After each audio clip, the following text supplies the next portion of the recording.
Sifter, the podcast. News, interviews, reviews, cinema, TV, streaming. Action. Hi, y'all. This is Jerry Williams, a.k.a. TV Jerry.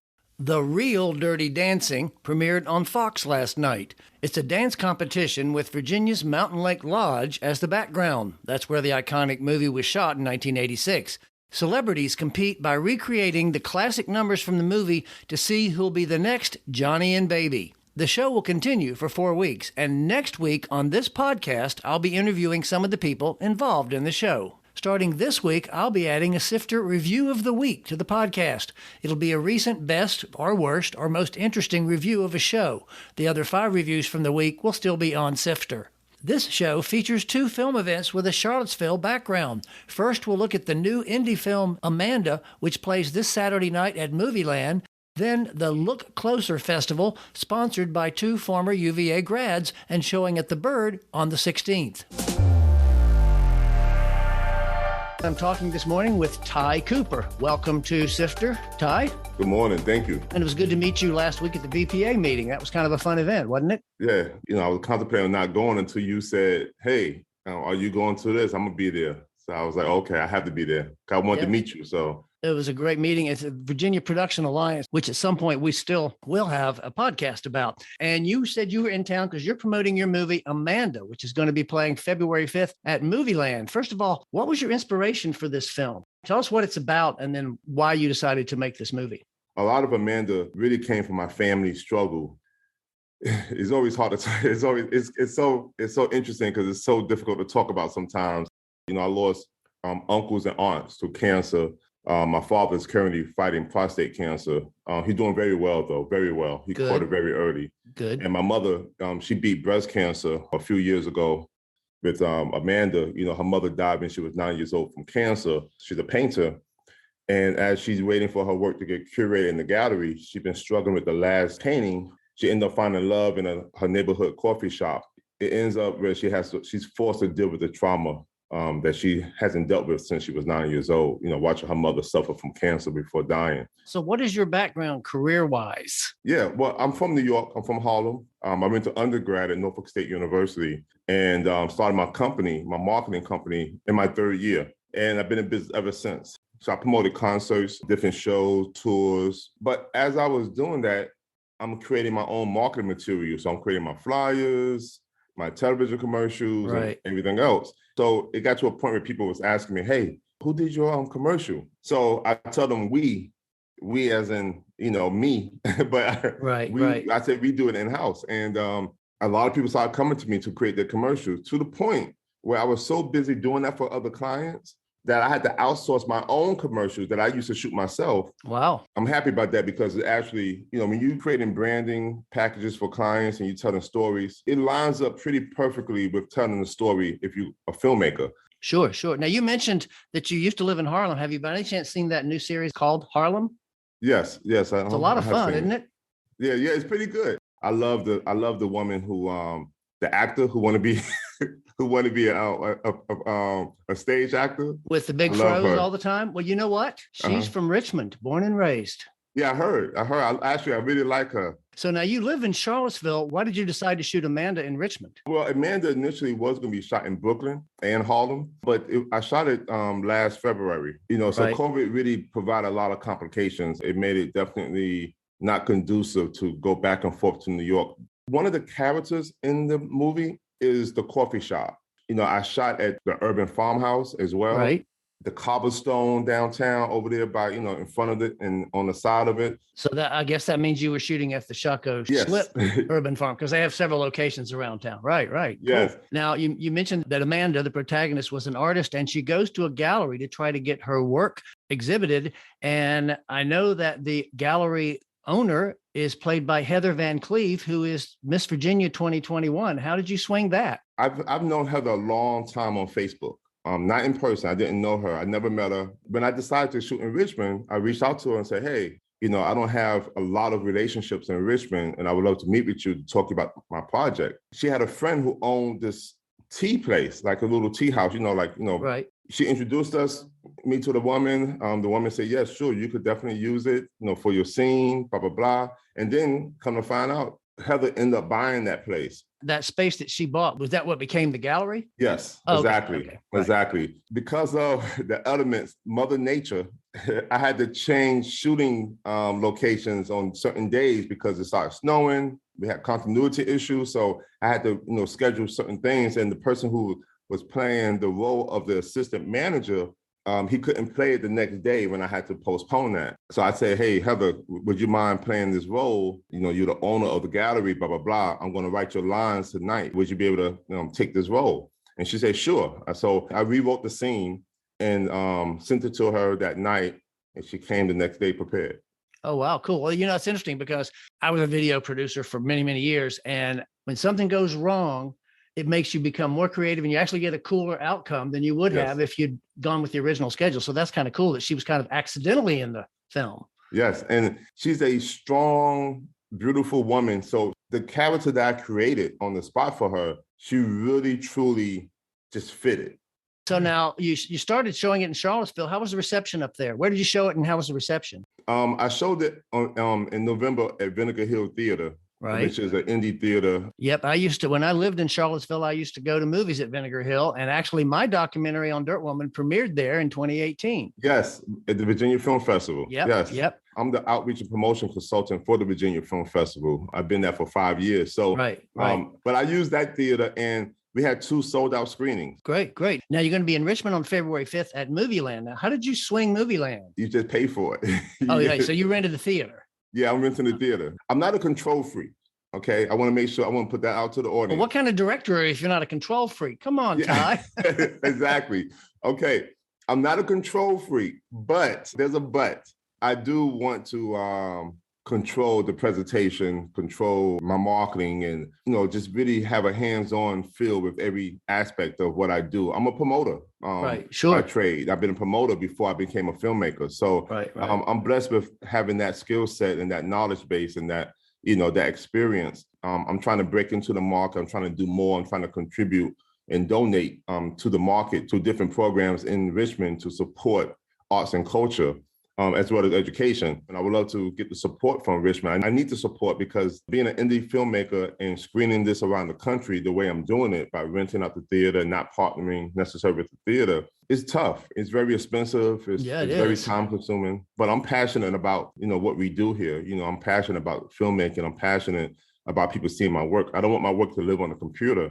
So what was the biggest challenge? And you already mentioned the weather was an issue and even casting was an issue. What was your biggest challenge in putting Amanda together? I would say Zoom rehearsals, not being able to block until we got on set. Footnote. And for anybody who doesn't know, blocking is where the director tells the actors where to stand, where the camera's going to be, that sort of thing. Basically plotting out the movement. It was kind of tough that first day of shooting because we had to kind of, put people in. So we actually, there's precious time where we are blocking when, we should have been recording. I've also put everybody, and this is not something that you normally would see on a small budget indie film, but I put everyone in the hotel. I put everyone in the Hilton downtown Richmond. And, my hotel bill was almost about $4,000. And that money could have been in production where I could have had an extra day of filming. But I wanted to make sure I take care of my people. I have people from New York. I have people from DC, Virginia Beach, all throughout Virginia. Tell me a little bit about the casting for the movie. I cast it on social media. Wow. Most of the people I found came from, they seen a post in the Virginia filmmakers and actors group. But I was so concerned about casting the role for Amanda. And I needed someone to be very natural. I needed someone to sell this art film. I came across Paige Ryan a couple times. She and I conversed via email back and forth, and we did a Zoom meeting. And I was just like, you know what? You're my Amanda. She knocked out the park. Right. So when Ty sits at home tonight or this weekend, what do you watch on TV? What are you watching? What movies or what TV shows are you watching right now? I watch everything. You sound like me. What's hot right now on your list? Right now, I would say I went back to seeing Power, 50 Cent's shows on Stars. I love Modern Family, which is a comedy, and I used to watch that all the time, and it was on. It's a great show, yeah. I started watching it when it first came out and watched every season. Yeah. The reason why I watch Modern Family so much because I have written a lot of comedy in the past, stage plays. Modern Family is so fast. It doesn't give the viewer an opportunity to get bored. Comedy back and forth between the characters, back and forth, boom, boom, boom, boom, and then they take you to another scene. It's really fast, and I have a real appreciation of that. Interesting point. May as well learn from the best. So I've been talking with Ty Cooper, who is the writer, producer, and director. And did you edit it too, Ty? No. I wanted a woman to be the editor on this because I wanted a woman to kind of put her perspective into my film. That's smart since the lead is a woman. So the writer, producer, director of Amanda, which will be playing February 5th, one night only, 7 p.m. at Movieland. The film is only 45 minutes. It's not full length, but there will be a 45-minute discussion afterwards with Andy Edmonds, executive director of the Virginia Film Office, who, of course, was my first guest on the Sifter podcast a couple of weeks ago. You'll be there, obviously, and some of the cast members, correct? Yeah, absolutely. Yeah. And tickets could be, purchased, on the website. And the website is amandathefilm.com. And I will have a link for that on the Sifter webpage as well, so people can click to that to get tickets. Great. All right, Ty, thank you very much. I wish you good luck with this and your future endeavors, and hopefully we'll see you at Movieland. Yes, you will, Jerry. Thank you. I'm visiting with Graham Barbour and Phineas Alexander, who are the creators of the Look Closer Film Festival. This is the inaugural one. You guys came to Richmond after college at UVA, and I went to Charlottesville after college and lived in Charlottesville for a year running a record store on Elliowood Avenue. I guess you know where that is, don't you? Oh, yeah. Yeah, we do. Right there on the corner.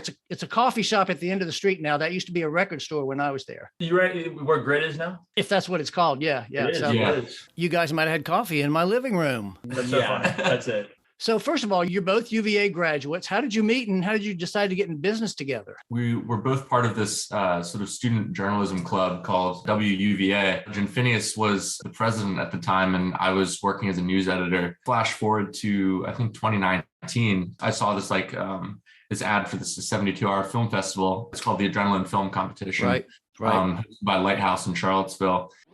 Footnote. The Adrenaline Film Festival gives teams 72 hours to write, shoot, and edit a 3 to 5 minute film on an assigned genre, prop, or line of dialogue.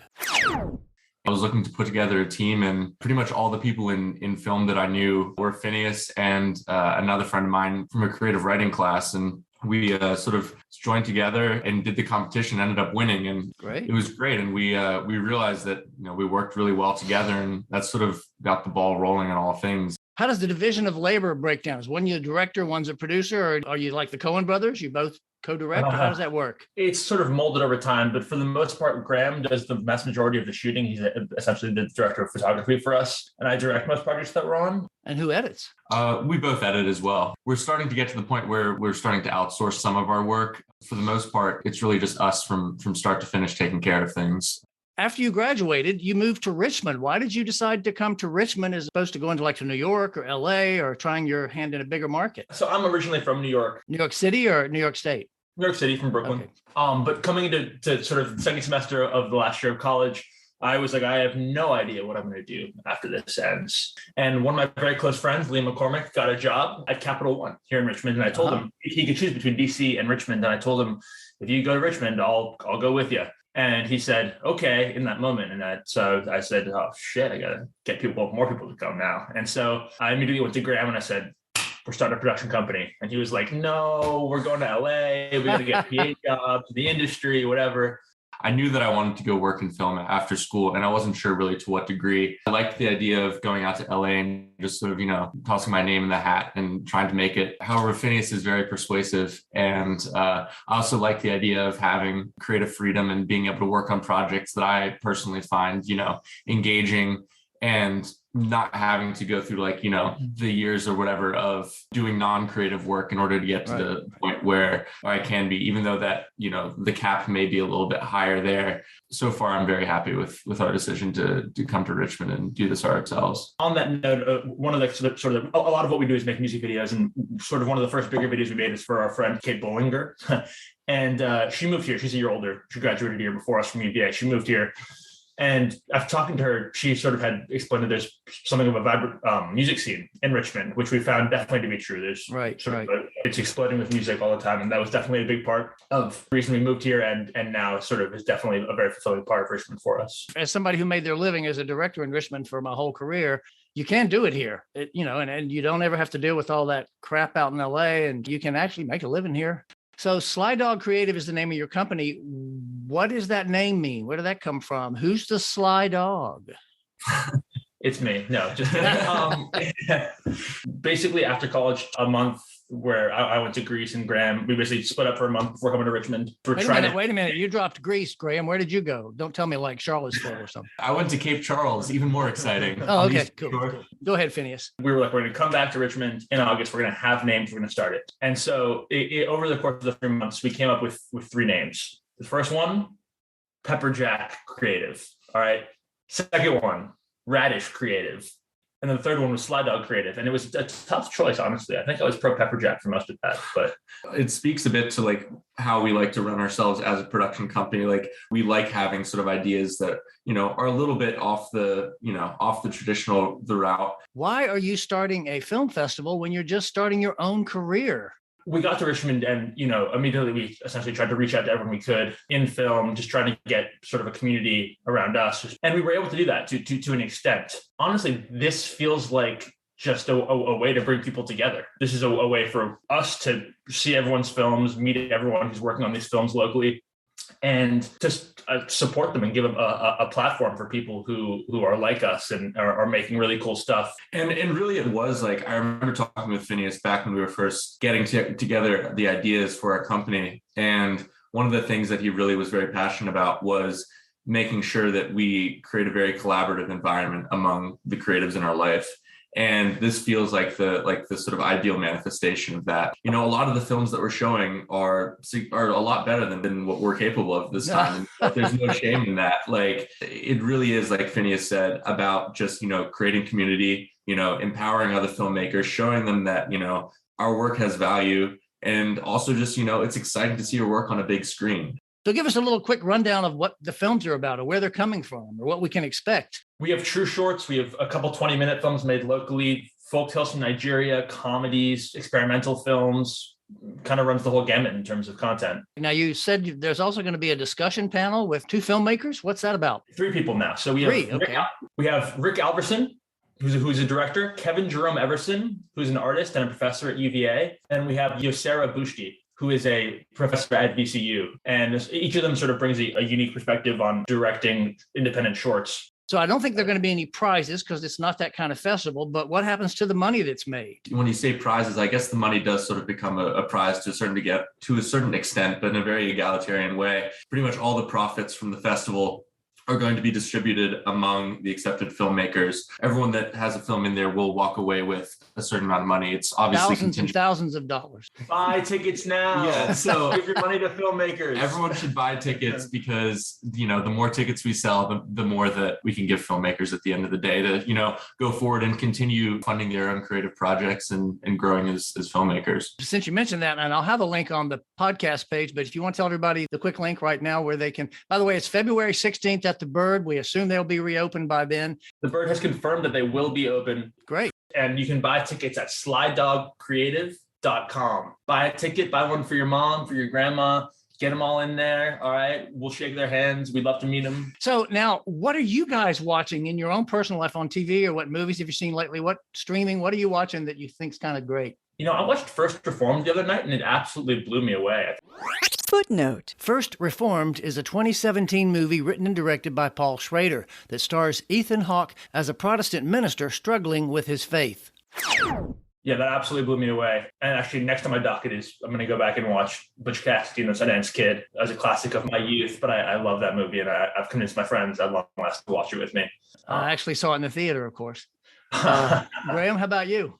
Yeah, I've actually been going to the theater a lot recently. It's been like, I feel like a lot of great movies are coming out. One that really stood out to me was Licorice Pizza. And then just last week I saw Nightmare Alley, which I thought was interesting. Having taken a class on noir film in college, it was sort of interesting to read into it from that extent. The film, I don't know, didn't necessarily speak to me that much, but I think that the Licorice Pizza, though, I think was really, it hit the mark for me. Yeah, I reviewed both of those movies, and kind of like you, I appreciated, but didn't really love either one of them.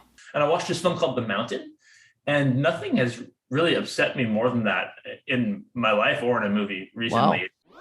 Footnote. The Mountain stars Jeff Goldblum as a 50s doctor who made his reputation performing lobotomies. It was directed by guest judge speaker Rick Alverson. There's no gore. There's not even many upsetting scenes. It's just people who are like internally destroyed. It really was just so upsetting for many days for me. Well, it sounds pretty intriguing. Actually, I'll review it tomorrow on Sifter. Okay, guys, any final words? Come to look closer, support local filmmakers. We love you. If you're listening to this podcast, yeah, that's it. So I've been talking with Graham Barbour and Phineas Alexander. That's Phineas, who's the extremely excited one there. Thank you guys very much. Good luck. I look forward to seeing you down at the Byrd on the 16th. Thank you very much for having us. Sifter Review of the Week. As We See It on Amazon Prime Video. Until now, the best show revolving around autism was Netflix's Atypical, which is funny, sweet, and touching. But the leading actor, Keir Gilchrist, was not autistic. This new show involves three 20-somethings on the spectrum who share an LA apartment. But all three actors also identify as autistic. One is agoraphobic, one is good at computers but bad with people, and one just wants to fall in love. They attempt to adjust to the neurotypical world with the help of their families and their caretaker, played by Sosie Bacon. While it may take a few episodes to get caught up in their challenges, there's no denying that the performances of this trio are not only genuine, but vulnerable and truly affecting. The final episode turns on the waterworks, but throughout the series, there are also moments of humor, often provided by the trio's reactions. The situations seem authentic, and they're treated with respect and compassion. Actually, the word autistic isn't even spoken until late in the series. As we learn to accept and appreciate them, one of the actors sums it up. What's the big deal with normal? This show is certainly a breakthrough in representation and a heartfelt drama. There were also neurodiverse people in supporting roles and behind the scenes, including writers. I gave it 4.5 out of 5 stars. Coming soon. In theaters, the one I'm most looking forward to is Jackass Forever. Johnny Knoxville and the gang are back for one final crazy cavalcade of insane stunts. Also opening Friday is Moonfall. The moon is knocked out of orbit and headed for Earth. It's directed by Roland Emmerich, who's a pro at disasters like this. Also opening, Sundown, featuring Tim Roth and Charlotte Gainsborough. They're vacationing in Mexico when an emergency cuts the trip short. Who We Are, a chronicle of racism in America, with civil rights attorney Jeffrey Robinson, traces anti-black racism. And finally, Drive My Car, a 3-hour Japanese import that's been on all the best foreign film lists. The Byrd is reopening with several series, including a Harry Potter-thon, a Spike Lee retrospective, and 80s movie nights. And the Oscar nominations will be announced on the 8th. In TV and streaming, Pam and Tommy drops on the 2nd on Hulu. Lily James plays Pamela Anderson, and Sebastian Stan plays Tommy Lee. It's directed by Craig Gillespie, who also directed I, Tonya. Murderville drops on Netflix on the 3rd. This is a crime comedy starring Will Arnett as a detective with a new murder to solve every episode and a new celebrity guest as his partner. But they have to improvise their way through the process without a script. On the 4th, Reacher drops on Amazon. This is a crime action series that Tom Cruise started, and he's replaced by Alan Richardson of DC's Titans, who reportedly read all 24 novels in preparation. Suspicion also drops on Apple TV Plus with Uma Thurman, who plays a New Yorker whose son is kidnapped in a suitcase, and 4 Brits are the prime suspects. Raised by Wolves is back on HBO Max for the 2nd season, produced by Ridley Scott. It's about android partners and children in a colony on a faraway planet. Fat Tuesdays is on Amazon Prime. This docuseries is about the 90s comedy showcase that launched the careers of many black comics, including Chris Rock, Steve Harvey, and Kevin Hart. And finally, the opening ceremony of the Olympics is Friday night. And if the last Beijing event was any indication, it'll be worth watching on NBC, of course. For more Sifter, including literally thousands of reviews, Visit tvjerry.com. That's a wrap.